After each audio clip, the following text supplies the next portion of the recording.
আমার মতো দয়ালু দাতা মুরিদ থেকে হে বান্দা ইয়া আইয়ুহাল ইনসান, হে বান্দা মা রাব্বুকা বিরাব্বিকাল কারীম, আমার মতো দয়ালু দাতা মুরিদ থেকে কে ধরে আমার থেকে দূরে সরাই দিল। সারাদিন আসমানে আলো দিলাম আমি আল্লাহ, আজ আমার রাতের অন্ধকারে পরিবেশ করে দিয়ে ঘুমে পরিবেশ করে দিলাম আমি আল্লাহ। তোর দুইটা হাত ছিল না, আমি আল্লাহ দিয়েছি তোর হাত, তোর দুইটা চোখ ছিল না, আমি আল্লাহ তোকে চোখ দিয়েছি। হে বান্দা বল না মা রাব্বুকা বিরাব্বিকাল কারীম, আমার মতো দয়ালু দাতা মুরিদ থেকে কেড়ে দিলে আলাদা করবে। এটা আল্লাহ তাআলার মায়ার ডাক। যে প্রত্যেক রাসূল সাল্লাল্লাহু আলাইহি ওয়াসাল্লামের রওজা মুবারকে প্রত্যেকটা দিন ফেরেশতারা যখন তার উম্মতের আমলনামা এরকম পেশ করে সকাল দুয়াতে ওয়াশিয়া সকাল এবং সন্ধ্যায় একবার কি ভেবে দেখেছেন ফেরেশতারা আমার আমলনামা নিয়ে যে বলে কোমর করিমের আব্বা নামে একটাও সিজদা নাই। আজকে সারা দিন গেল তার মিল কারখানার কাছে, আজকে সারাদিন গেছে তার অফিস আদালতের কাছে, একটা সিজদা দেয় না, একটা সিজদা নাই। আমার রাসূল সাল্লাল্লাহু আলাইহি ওয়াসাল্লাম আফসোস করে বলে তায়েফের ময়দানে আমার রক্ত ঝরানো কি ভুল ছিল? হে বান্দা বল না তায়েফের ময়দানে কত কষ্ট করেছেন আমার আল্লাহ, আমার রাসূল সাল্লাল্লাহু আলাইহি ওয়াসাল্লাম। কালকে আমাদের ময়দানে যখন বিচারের দিবস কায়েম করা হবে তখন রাসূল সাল্লাল্লাহু আলাইহি ওয়াসাল্লাম নিজের পুরো পিঠ মুবারক এরকম জামা উঁচু করে দেখাবে, দেখনারে বান্দা আমার পিঠটা কেমন চাঁদির মতো ছিদ্র ছিদ্র হয়ে গেছে। তায়েফের কাফেররা, বদমাশ কাফেররা যখন আমার উপর পাথর নিক্ষেপ করছে, জায়েদও করছে, আমার শরীরটাও থেকে কত বিক্ষত হয়ে গেছে। উহুদের যুদ্ধে আমি আল্লাহর মুবারক শহীদ করেছি বান্দা তোমাদের জন্য, আমার মাথার ভিতরে বড়া ভেঙে থেকে গেছে তোমাদের জন্য। আজকে বান্দা তোমার কি হলো? আমার নবীর সুন্নাত তুমি রাখতে পারলা না, আমার আল্লাহর জন্য একটা সিজদা তোমার মাথায় উঠলো না, তোমার আমার আমলনামা কিভাবে আমি আল্লাহর কাছে জবাব দেব? আপনি আমি শ্রেষ্ঠ একটা ধর্ম ইসলাম ধর্মের ভিতরে জন্মগ্রহণ করেছি।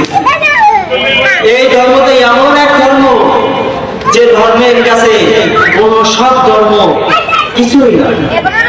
আল্লাহ পাক রব্বুল আলামিন নিজেই বলেন যে ইসলাম ধর্ম হচ্ছে মধ্যপন্থা একটা ধর্ম।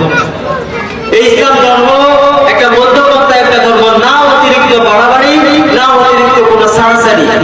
এই ইসলাম ধর্ম যে মানতে পারবে, আল্লাহ পাক রব্বুল আলামিন নিজেই বলতেছে যে ব্যক্তি একবার লা ইলাহা ইল্লাল্লাহ বলল আদাখালাল জান্নাহ, সে জান্নাতে আমার জান্নাত তার জন্য ওয়াজিব হয়েছে। সুবহানাল্লাহ। আজকে আপনি আমি আল্লাহ তাআলার ইবাদত ছেড়ে অন্য দুনিয়ার সকল কাজে লিপ্ত, কিন্তু আল্লাহ তাআলার ইবাদত নাই। আপনার আমার ভিতরে আল্লাহ তাআলার ইবাদত নাই, আল্লাহ তাআলার জিকির নাই। আল্লাহ পাক রব্বুল আলামিন আপনাকে আমাকে কিসের জন্য সৃষ্টি করেছেন? আল্লাহ পাক রব্বুল আলামিন কোরআনের ভিতরে বলতেছেন যে খালাকতুল জিন্না ওয়াল ইনসা ইল্লা লিয়াবুদুন, আমি জিন জাতি এবং মানব জাতিকে সৃষ্টি করেছি একমাত্র আমার ইবাদত বন্দেগী করবে এজন্য। আজকে আমরা ইবাদত বন্দেগী বাদ দিয়ে দুনিয়া দুনিয়া দুনিয়া সর্ব অবস্থায় শুধু দুনিয়ার পেছনে পড়ে আছি। আরে বান্দা কালকে আমাদের ময়দানে যখন আমার রাসূল হাউজে কাউসারের কাছে গিয়ে পানির পিয়ালা এভাবে হাতে ধরে নিয়ে বলবে আয় বান্দারা আমার পানি হাউজে কাউসারের পানি পান কর, পানি পান কর, কিভাবে আপনার দাড়ি কাটা চেহারা নিয়ে আপনার ওই 3.5 বডির ভিতরে যার নবীর সুন্নাত নাই, ওই নবীওয়ালা বডি যে যার নাই, সে কিভাবে আমার নবীর কাছে গিয়ে ওই নবীর হাত থেকে হাউজে কাউসারের পানি পান করবেন? একবার মস্তিষ্ক কাটিয়ে দেখে কিভাবে আপনি আমি ওই সময় দাঁড়াবো যখন আপনার আমার রাসূল ডাক দিয়ে বলবে তায়েফের ময়দানে আমার কাফের মুশরিকরা পাথর মেরে আমার শরীরে রক্তে রক্তাক্ত করেছে, ওদের ময়দানে আমি দাম দাম মুবারক শহীদ করেছি। ওগো নাসির, ওগো আলাউদ্দিন, আজকে তোমরা কি করেছো? আমার জন্য তোমরা কি নিয়ে হাজির হয়েছো? আপনি আমি কি একবার ভেবে দেখেছি কাল কিয়ামতের ময়দানে আল্লাহ পাক রব্বুল আলামিনের সামনে, রাসূলের সামনে কিভাবে আমরা জবাব দেব? আপনি কি বলবেন ভাবতেছেন? যখন আল্লাহ তাআলা জিজ্ঞাসা করবে তুমি ফজরের নামাজ পড়ো নাই কেন, জোহরের নামাজ পড়ো নাই কেন, তখন আপনি কি বলবো? ইয়া আল্লাহ অনেক শীত, রাত অনেক বড়, ঘুমে আমি উঠতে পারি। এটা বললে কি আল্লাহ তাআলা মেনে নেবে? আপনাকে আমাকে আমাদেরকে সৃষ্টি করলো কি জন্য? আপনি আমি আজ আমাদের উদ্দেশ্য থেকে অন্য পথে চলে যাচ্ছি। হে আমার মুসলমান ভাই ও বাবাজিরা, আমার পর্দার মা ও বোনেরা, একবার নিজের মস্তিষ্ক খাটিয়ে দেখুন, আপনি আপনার রবকে চিনতে পারবেন। একবার আপনার মস্তিষ্ক খাটিয়ে দেখুন, আপনাকে আল্লাহ তাআলা কিসের জন্য সৃষ্টি করেছে। আর আপনি পৃথিবীতে জন্মগ্রহণ করার পর থেকে 16 বছর, 17 বছর, কারো 40 বছর, 50 বছর বয়স হয়ে গেছে। এই 40-50 বছরের মধ্য থেকে কয়টা বছরের, কয়টা মিনিটে, কয়টা ঘন্টায় আমি আল্লাহ তাআলার ইবাদত করেছি, আর দুনিয়ার পিছনে আমি কতটুকু সময় ব্যয় করেছি, হিসাব দিলাম। 5টা ওয়াক্ত নামাজ আপনি আমি পড়তে পারি না। কিভাবে আল্লাহ তাআলা আপনাকে আমাকে স্মরণে রাখবে? তবু আমার আল্লাহ আমার রিজিক বন্ধ করে না। আজকে আমি যে অফিসে কাজ করতেছি, সেই অফিসে যদি একদিন ডিউটিতে যেতে যেতে 5টা মিনিট দেরি হয়, ওই ডিউটির ওই অফিসের ম্যানেজার আমার উপর চড়াও হয়। আমি যে কাজটাই করি না কেন, পৃথিবীতে যে কাজটাই করি না কেন, সামান্য লেটের কারণে, সামান্য অসুখী আদায় করার কারণে, সে কারণে আমি এরকম তারা আমার ইগনোর করে।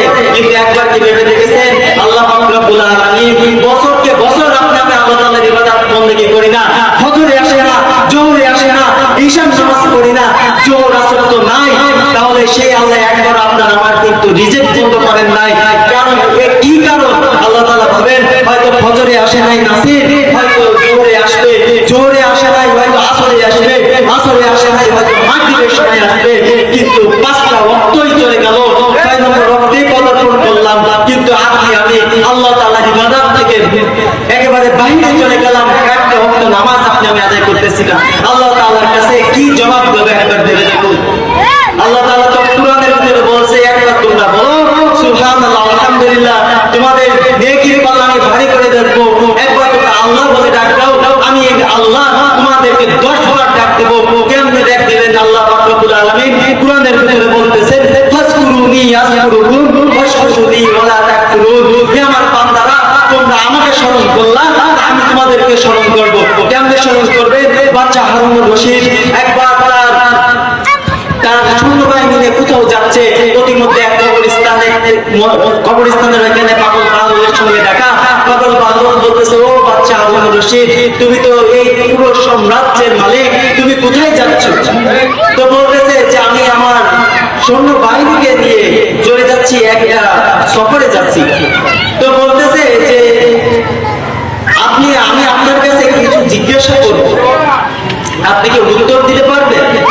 তো বলতেছে, হ্যাঁ, তুমি বলো কি উত্তর চাও, তুমি কি প্রশ্ন তোমার? বাচ্চা হারুনুর রশিদের কাছে পাগল বাহাদুর বলতেছে, বাচ্চা, আপনি যে পানি পান করতেছেন, বাচ্চা যখন পানি পান করতেছিল, তো বাচ্চা বলতেছে, যে বাচ্চাকে বলতেছে পাগল বাহাদুর, আপনি যে পানি পান করতেছেন, আপনি ওই পানি পান এমন, যদি আপনি এমন একটা স্থানে আছেন যে মরুভূমিময় স্থান, যেখানে আর কোথাও পানি নাই, এখন আপনি এক গ্লাস পানির বিনিময়ে আপনি কতটুকু সম্পদ দিয়ে এক গ্লাস পানি কিনবেন? তো বাচ্চা হারুনুর রশিদ বলতেছে, যদি এমন অবস্থা হয় যে আমার ওইখানে যদি পানি, এক গ্লাস পানি না পাই, তাহলে আমি তখনই মৃত্যুবরণ করবো। এমন সময় আমি আমার গোটা সাম্রাজ্যের অর্ধেক দিয়ে হলেও বা গোটা সাম্রাজ্য দিয়ে হলেও আমি এক গ্লাস পানি গড়াই করবো। তো বাচ্চা হারুনুর রশিদকে পাগল বাহাদুর বলতেছে, তাহলে এবার আপনি পানি পান করুন। কিছুক্ষণ পানি পান করার পরে এবার কিছুক্ষণ পরে পাগল বাহাদুর বলতেছে, বাচ্চা, এবার আপনার কাছে আমার আরেকটি প্রশ্ন আছে। কি প্রশ্ন? এবার প্রশ্ন করো। বলতেছে, আপনি যে এক গ্লাস পানি পান করছেন, এই এক গ্লাস পানি পান করার পরে এখন যদি আপনার এমন অবস্থায় পড়ে যান যে এই এক গ্লাস পানি আপনার পেটের ভিতরে গেছে, আর প্রস্রাব বন্ধ হয়ে গেছে, আর আপনার প্রস্রাব চালু হচ্ছে না, এখন আপনি এই এক গ্লাস পানি বের করার জন্য আপনি কতটুকু সম্পদ দেবেন? বাচ্চা হারুনুর রশিদ অবাক হয়ে গেছে। তখন ডাক দিয়ে বলতেছে, ও পাগল, এমন যদি হয় যে আমার প্রস্রাব বের হচ্ছে না, তাহলে তো আমি ইন্তেকাল করবো, তাহলে এমন সময় আমার গোটা সম্পদ দিয়ে হলেও আমি ডাক্তারের কাছে গিয়ে বলবো, এই আমার সমস্ত রাজত্ব তুমি নিয়ে নাও, এই রাজত্বের বিনিময়ে তুমি আমার পানি বের করার, প্রস্রাব বের করার তুমি ব্যবস্থা করে দাও। তখন বাহাদুর বলতেছে, বাচ্চা, এবার বসে আসুন, এটা একটু দুনিয়ার খেলা। আল্লাহ তাআলার কাছে আপনার এই এক গ্লাস পানিও, আপনার এই সাম্রাজ্যের কামনায় একই আসমানের কাছে আজকে আপনি আমি কি করতেছি, কি জন্য আল্লাহ তাআলা সৃষ্টি করলো? বলতেছেন যে আমি খলাকুল জিন্না ওয়াল ইনসা ইল্লা লিয়াবুদুন, আমি জিন জাতি মানব জাতিকে সৃষ্টি করেছি ইবাদতের জন্য। আর আপনি আমি আজকে কি করতেছি? হুঁশে ফেরত বান্দা, হুঁশে ফেরত। আপনি যদি হুঁশে ফিরতে পারেন তাহলে আপনি নিজেই বুঝতে পারবেন যে আল্লাহ তাআলা কি জন্য সৃষ্টি করেছে। জন্য আমরা সকলে চেষ্টা করব আল্লাহ পাক রব্বুল আলামিন আপনাকে আমাকে যে কাজের জন্য, যে ইবাদতের জন্য সৃষ্টি করেছেন, আপনি আমি যেন মরণের আগে পর্যন্ত সেই ইবাদত বন্দী করতে পারি।